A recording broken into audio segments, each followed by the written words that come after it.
안녕하세요. 오늘은 다가오는 우주, 아주 커다란, 아주 커다란 대단원을 시작해 보려고 합니다. 4단원이네요. 다가오는 우주. 그래서, 지구가 원에서는요, 이 우주 파트, 전체 파트를 이제 기다린 사람들이 되게 많았을 것 같은데, 지구가 원에서는 천체를 어떻게 관측을 하지? 그리고 우주 탐사 방법은 무엇이지? 그래서 주로 이제 관측하는 방법하고 관측을 하려면 우리가 천체의 위치를 알아야 되겠죠? 위치를 파악할 수 있는 좌표계 하고요. 그리고 마지막으로는 태양계. 그래서 이제 방법도 알았고 좌표계도 알았고 그런 망원경과 어떤 우주선에 대해서도 다 배웠고 그러면 이걸 가지고 뭘 관찰할 거냐? 일단은 태양계부터 관찰을 하자는 거죠. 그래서 요 부분이 바로 지구가 원에서의 범위입니다. 여기서 좀 더 나아가서 진짜 별 하나하나 그리고 성단, 성운, 은하 이런 주제들은 우리 지구과학 2에서 다루게 될 거예요.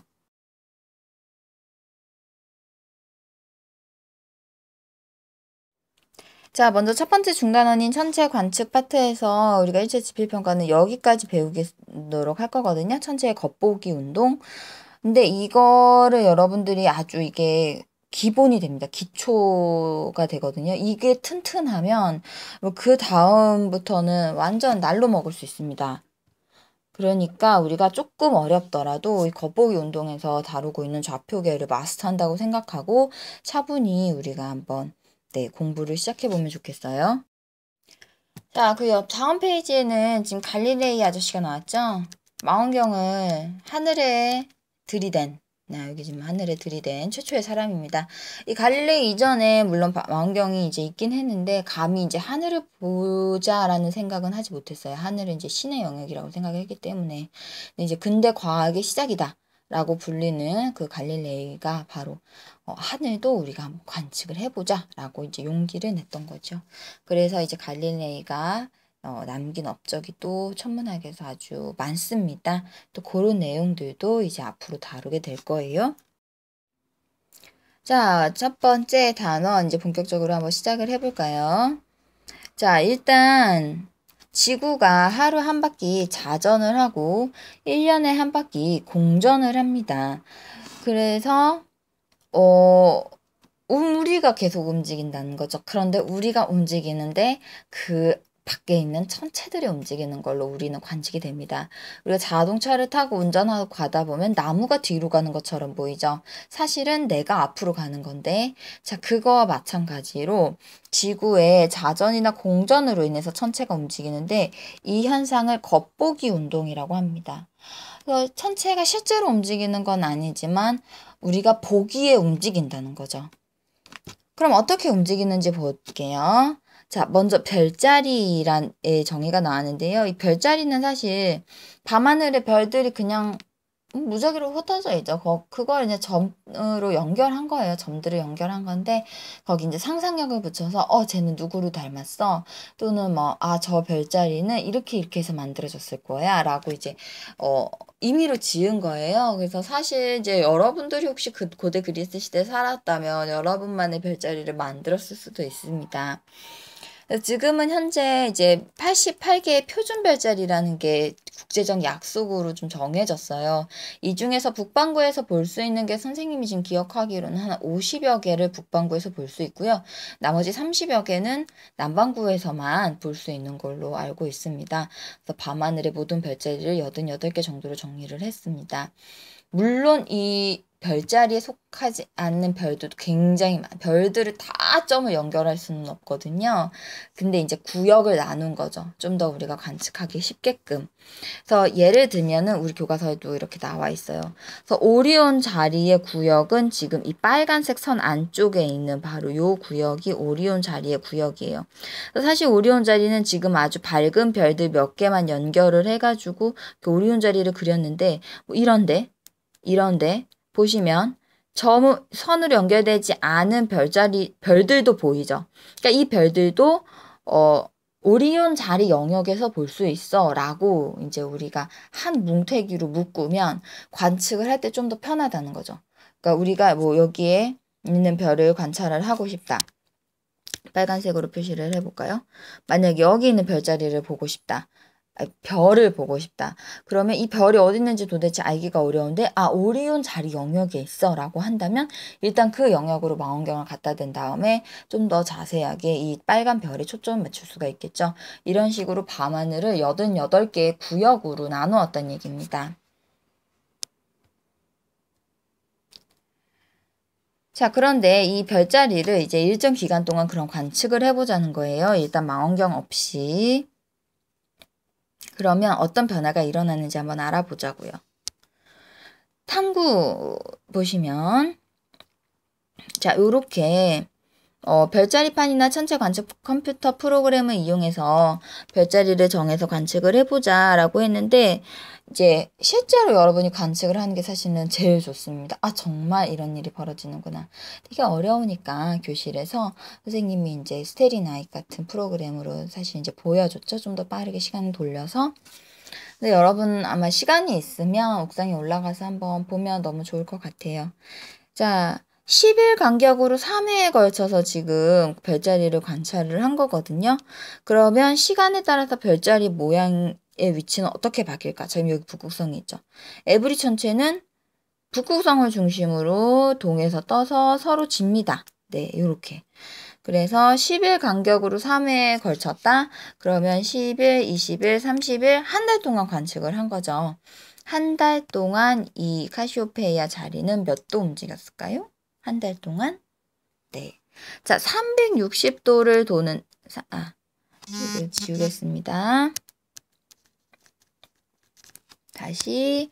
자, 360도를 도는데 12달 동안 돌죠. 그쵸? 그러면 한 달에는, 그렇지, 30도. 그래서 10일 간격으로 3회, 그러면 30일 동안 관찰을 한 건데 30일 동안은 30도 움직였다는 겁니다. 시간에 따라서 별자리 모양도 이제 북극성을 중심으로 돌아가는 약간 이렇게 돌아가는 모습을 보이고요. 위치도 30도 서쪽으로, 이 그림상에서는 왼쪽으로 움직였다라고 얘기를 하면 됩니다. 자, 그거랑 비슷한 예로 이번에는 오리온 자리가 나왔습니다. 아까는 북쪽 하늘의 카시오페이였죠? 남쪽 하늘에서는 별자리가 어떻게 움직이죠? 네, 남쪽 하늘에서 관찰하니까 별자리가 역시 서쪽으로 이렇게 이동을 하는 걸 볼 수가 있습니다. 일주일 간격으로 이제 관측을 매일 같은 시간에 관측을 하니까 별자리가 움직였다. 지구가 공전했구나. 라는 걸 여러분이 알아야 되겠죠. 별자리 모양은 유지가 되지만 뭐 약간 회전을 한다든지 뭐 요 정도의 변화만 있을 뿐입니다. 그 다음에 지구의 자전과 공전에 의해서 별자리가 움직이는 것처럼 보이지 사실 별은 굉장히 멀리 있잖아요. 그래서 별은 여기 있고 태양 여기 있고 지구가 이렇게 돌고 있는데 별 입장에서는 지구가 여기서 이렇게 자전을 하든지 이렇게 공전을 하든지 결국은 반시계 방향으로 회전을 하는 건데 저기 멀리 있는 이런 별들을 보는 거라서 일주운동 방향도 반시계 방향, 연주운동 방향도 반시계 방향 똑같아서 별의 움직임은 일주운동이나 연주운동이나 동일하다는 거 여러분 다시 한번 체크를 해주시고요. 자, 첫 번째 나온 것이 이제 별의 일주운동입니다. 사실 별들은 지구로부터 떨어져 있는 거리가 모두 다 다르죠. 그런데 너무 멀리 떨어져 있어서 그냥 밤하늘을 보면 저것 중에 어떤 별이 멀리 있는 별인지를 알 수가 없어요. 그래서 원근감이 느껴지지 않는다고 표현을 하거든요. 그래서 걔네까지의 거리가 모두 같다라고 가정을 하고 이제 하나의 원으로 표현한 것이 천구입니다. 실제 별자리가 어떻게 구성되어 있냐면 오리온 자리가 지금 여기 교과서에 예시로 나와 있는데 오리온 자리를 구성하는 별들이 거리가 다 달라요. 500광년, 240, 1300광년, 뭐 1500광년. 근데 얘가 그냥 같은 방향에 있으니까 오리온 자리의 모양으로 보이는 것 뿐이에요. 그래서 만약에 내가 여기에서 내가 여기에 서 있으면 오리온 자리 요 방향으로 봤을 때 오리온 자리가 이렇게 보이는 거지만 지금 여러분이 보는 것처럼 이렇게 옆에서 볼 수가 있다는 거죠. 옆에서 이렇게 보면은 이건 전혀 오리온 자리로 안 보이지요. 그래서 이제 별자리라는 거는 이제 이런 특성을 가지고 있다는 거, 그 같은 별자리를 구성하고 있는 별들의 거리가 다르다는 걸 지금 보여주고 있는 겁니다. 근데 그냥 우리가 이 별들까지 각각의 거리는 고려하지 않고 그냥 이 별들이 나의 천구에 붙어 있다라고 가정을 하겠다는 겁니다. 그래서 가상적인 구면이라고 얘기를 합니다. 자, 그래서 천구는 어떻게 일주 운동을 하냐면 요 그림. 천체의 일주 운동 그림 이렇게 나오죠. 그래서 지구가 여기가 북극성 방향인데 요 자전축을 기준으로 해서 이제 반시계 방향으로 지구가 자전을 하죠. 지구가 이렇게 자전을 하니까 이제 천체들이 이렇게 이거 뭐라고 표현하죠? 네, 일주운동. 왜 갑자기 단어가 생각이 안 나죠? 별이 일주운동을 하는 걸로 지금 보이고 있습니다. 그래서 일주운동이 뭐냐라는 게 이제 교과서에 정리가 되어 있죠. 그래서 하루에 한 바퀴, 네, 천체가 지구 자전 방향의 반대 방향으로 회전하는 것처럼 보이죠. 이것을 일주운동이라고 합니다. 천체의 일주운동에서 만들어진 궤적, 그러니까 운동의 흔적을 우리가 일주권이라고 부르는데 북극과 중위도 지방과 적도의 일주권이 모두 다른 모습을 띠고 있다는 거 여러분이 아셔야 되고요. 그래서 학습지에다가 여러분이 일주권을 직접 그려보는 연습을 했을 겁니다. 자, 그래서 일주권을 그려보면 별들이 이렇게 있을 때 북극 같은 경우는 별들이 내 머리 위를 그냥 수평으로 지나가죠. 그래서 이 별들은 북극에서는 주로 주극성들이 관찰이 되고요. 북반구 중위도 같은 경우는 이 북극성의 요 기준, 북극성에 가까이 있는 별들은 이제 주극성, 24시간 내내 하늘에 떠 있어요. 근데 이제 그 뒤에 요 사이에 있는 별들은 출몰성, 보였다, 안 보였다, 동쪽에서 떴다, 서쪽으로 지는 그런 별들. 그다음에 사실 요 밑에도 별들이 있잖아요. 근데 우리에겐 전혀 안 보이죠? 이것을 우리가 전몰성이라고 부릅니다. 전몰성이에요, 전. 자, 그러면 적도는요? 네, 거의 대부분의 천체가 떴다 지죠. 그래서 얘네는 거의 모두 출몰성이다 라고 볼 수가 있습니다. 적도는요. 그래서 우리나라 중위도 지방에서는 이제 일주운동이, 물론 연주운동도 그렇고 일주운동도 그렇고 동서남북이 다르게 보입니다. 그래서 이거 학습지에다가 여러분 꼭 제대로 붙여놨어야 되겠죠. 동쪽 하늘은 요렇게 별들이 이런 일주권, 요 동쪽 일주권이죠. 얘가 동. 그다음에 남쪽 일주권이죠. 남쪽을 이렇게 지나서 이게 이제 서쪽 일주권이고 북쪽을 바라보면 북쪽은 북극성이 있고 여기를 이렇게 도는 그런 모습의 일주운동을 보여주죠. 이건 그래서 중위도 지역은 일주권만 보면, 일주운동 모습만 보면 이게 어느 쪽 하늘이군 이라는 게 딱 나온다는 거예요. 이걸 꼭 여러분 기억하셔야 됩니다. 자, 그 다음 이제 연주운동으로 보도록 하겠습니다. 연주운동은 1년에 한 바퀴, 그래서 1년을 주기로 운동한다. 연주운동입니다. 이 중에서 우리가 태양의 연주운동을 좀 더 초점을 맞출 건데요. 사실 도는 건 지구, 반시계로 돌죠. 그런데 지구가 여기 있을 때 태양이 사자자리에 있네. 지구가 이렇게 반시계로 한 달 정도 회전을 하니까 처녀자리에 태양이 위치하고 있네. 양자리에 가니까 천칭자리에 위치하고 있네. 이런 식으로 태양이 지나가는 요 별자리들을 이제 우리가 알 수가 있는데 이 별자리들을 황도 12궁이라고 부릅니다. 태양이 1년 동안 지나가는 노란색 길, 황도라고 부르거든요. 그 황도 위에 있는 별자리를 의미합니다. 그래서 이제 황도 12궁에서 월 표시 있죠. 11월, 12월, 1월, 2월 이렇게. 이 월 표시는 뭐냐면 이 달의 태양이 여 위에 있다. 그러니까 12월 정갈자리 있으면 12월에 태양은 정갈자리 위에 있다는 거예요. 그렇다는 얘기는 지구 입장에서 태양이 정갈자리 위에 있으니까 지구가 관찰할 수 있는 별자리는 쌍둥이나 황소 이런 애들을 관찰할 수 있다는 거죠. 밤에. 태양 반대편이 밤이잖아요. 그래서 밤에 이런 애들을 볼 수 있다라는 겁니다. 그래서 과학과 생활이라는 파트에서 황도 12궁 여기 있죠? 아이고. 이 황도 12궁이 이제 소개가 되었는데, 사실 이게 정해진 건 완전 고대 그 점성술사들에 의해서 정해져가지고, 지금의 별자리, 날짜하고는 조금 다릅니다. 실제 이제 지금 현재 태양이 지나가는 길하고는 조금 다르지만, 그래도, 네, 여기 보시면 세차운동에 의해서 회전하는 이제 충분점 위치가 달라졌기 때문인데요. 뭐, 이거는 이제 상식으로 여러분들 알고 있으면 되고, 요 별자리들을 태양이 지나간다 정도만 아시면 될 것 같아요. 자, 연주 운동은 이제 태양이 서에서 동으로 하루에 1도씩 운동을 하는 거다라고 얘기를 했죠.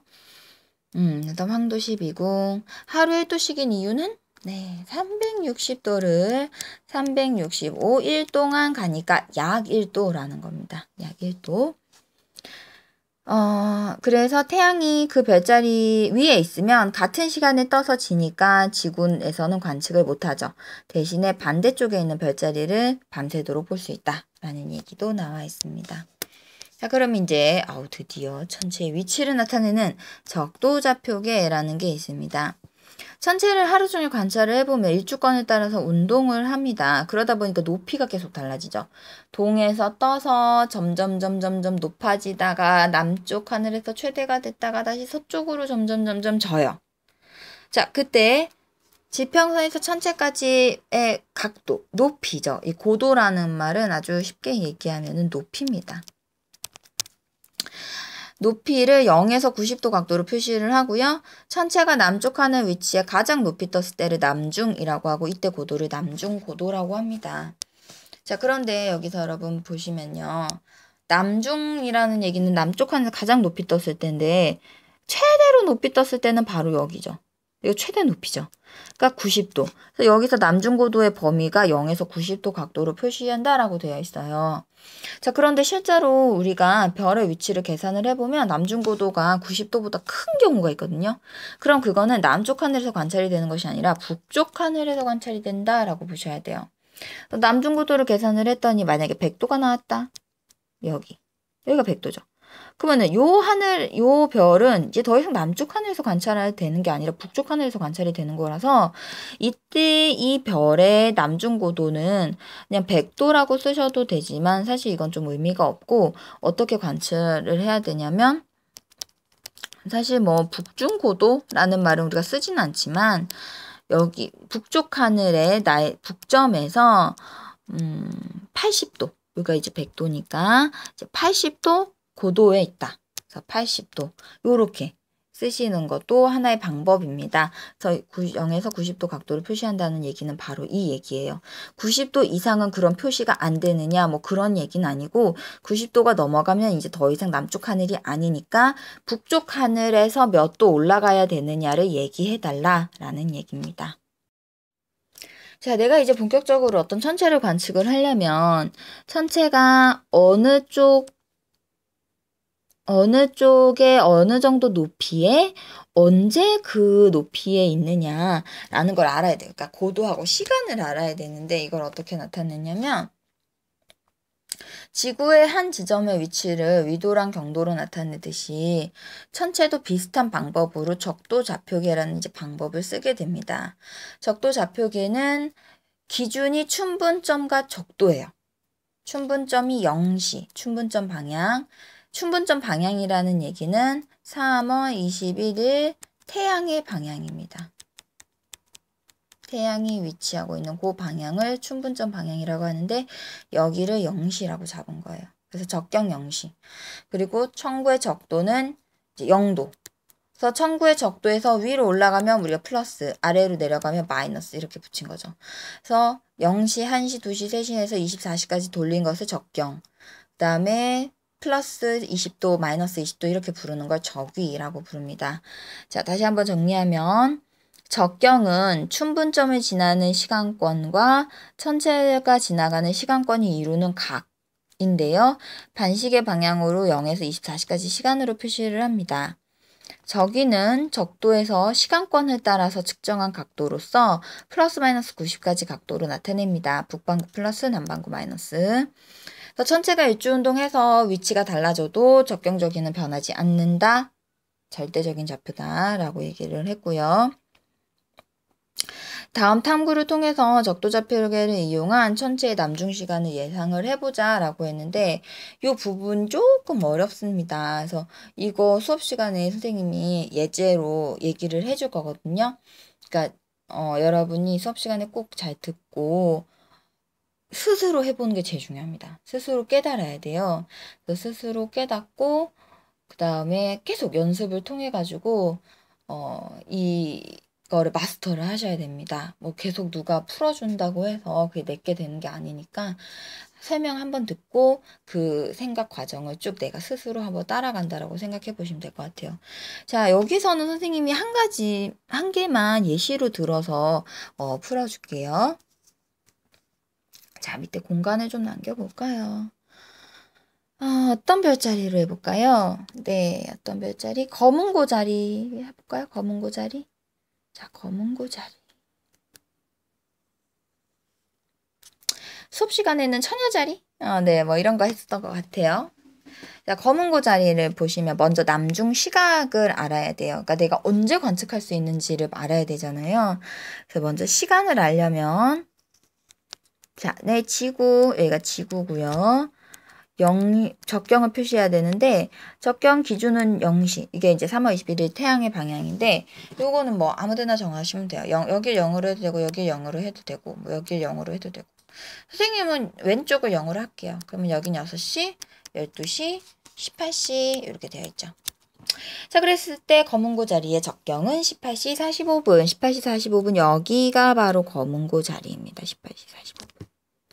자, 그러면 이제 적경을 표시했는데 내가 언제 얘를 관찰하지? 언제 관찰을 하는지 정해볼까요? 그럼 우리 하진날 한번 관찰을 해볼까요? 하진날이 언제냐면 6월 21일이에요. 그럼 6월 21일에 내가 검은고 자리 보고 싶어? 그러면 네, 이제부터 해보자.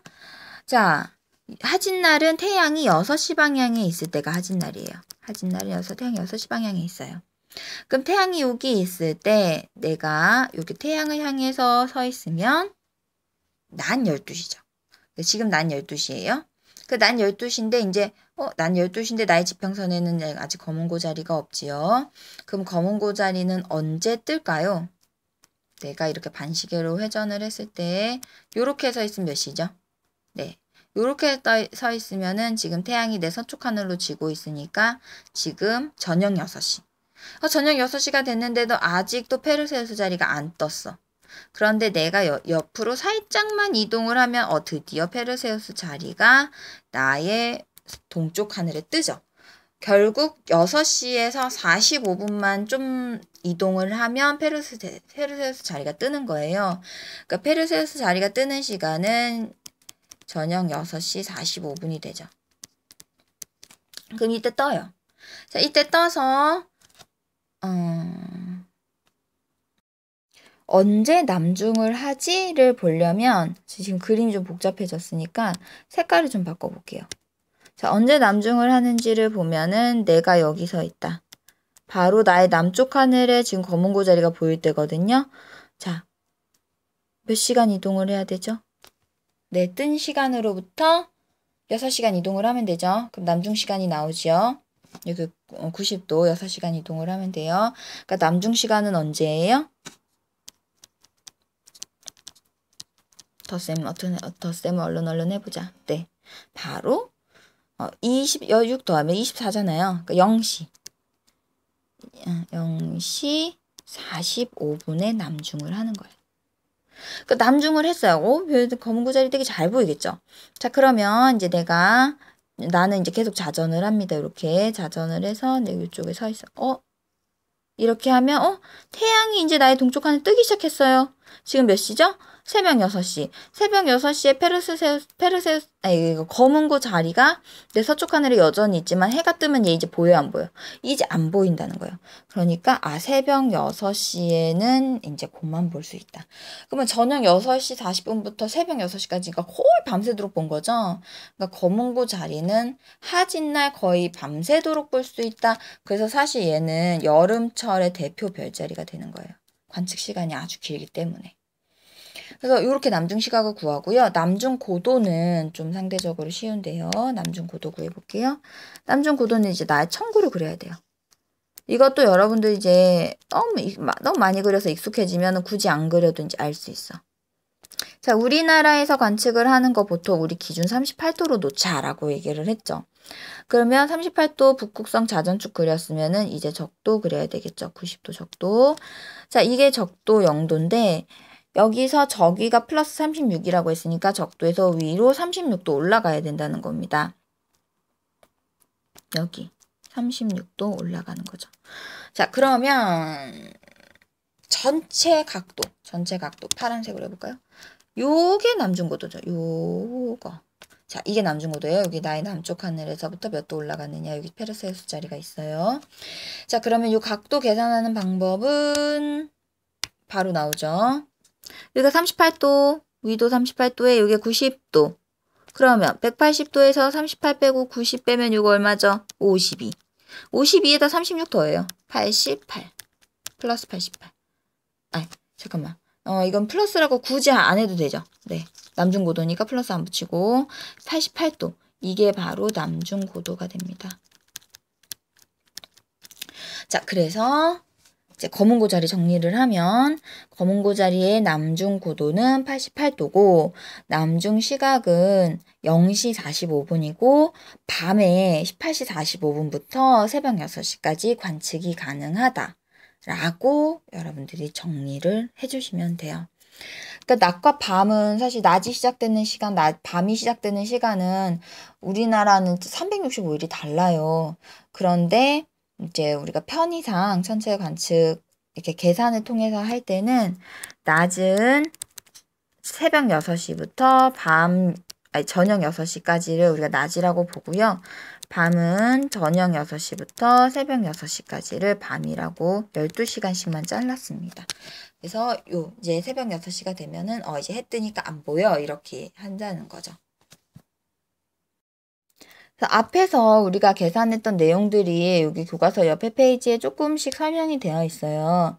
남중 시각은 천체가 태양이랑 적경 차이가 어느 정도 나느냐에 따라서 좀 달라지겠는데 예를 들어 적경이 태양보다 3시간 크면 태양이 남중하고 나서 3시간 후에 남중을 하는 거죠. 그러니까 태양 남중 시간은 늘 정해져 있어.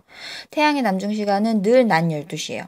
그럼 낮 12시부터 3시간 후에 남중한다? 그러면 15시에 남중을 한다는 뜻이에요. 그런데 적경이 태양보다 3시간 작다. 그럼 태양보다 먼저 남중을 하고 그 다음 태양이 남중을 하는 거거든요.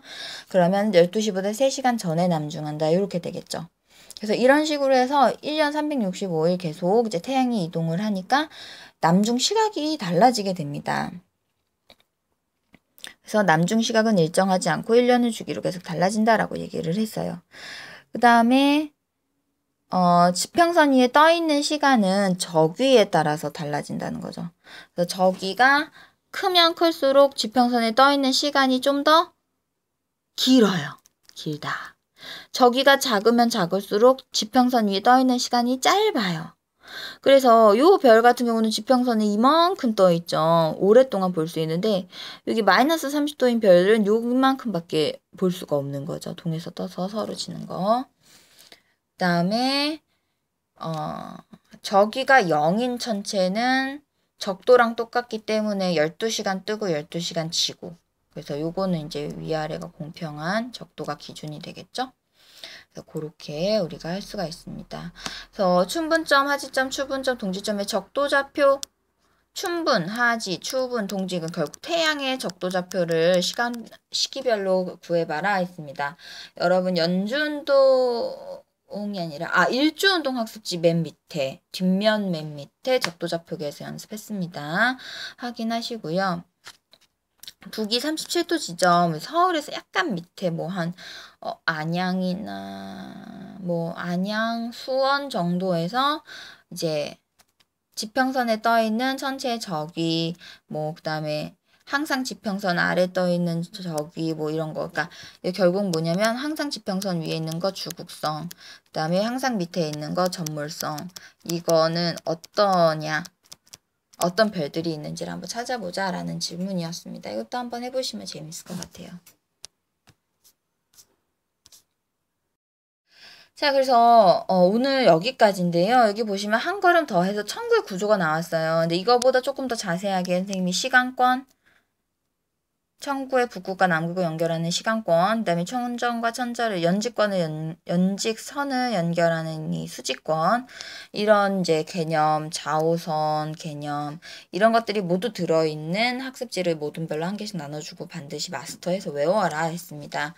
그거 꼭 이제 공부를 하셔야지 이제 좌표계도 쉽게 접근할 수가 있고요. 그 다음 이제 행성의 운동 우리가 본격적으로 들어갈 때 또 기초 바탕이 됩니다. 여러분 청구 꼭 정리를 해주시기 바랍니다.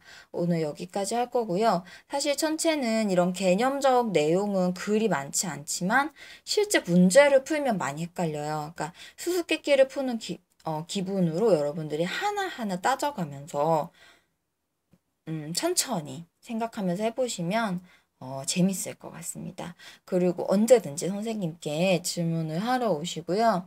여러분 이제 문제 푸는데 어려움을 겪는 친구들이 많아서 이제 문제만 풀어주는 특강 시간도 따로 선생님이 오프라인으로 마련을 해볼까 생각을 하고 있으니까 또 많이 적극적으로 관심 가져주면 좋겠습니다. 감사합니다.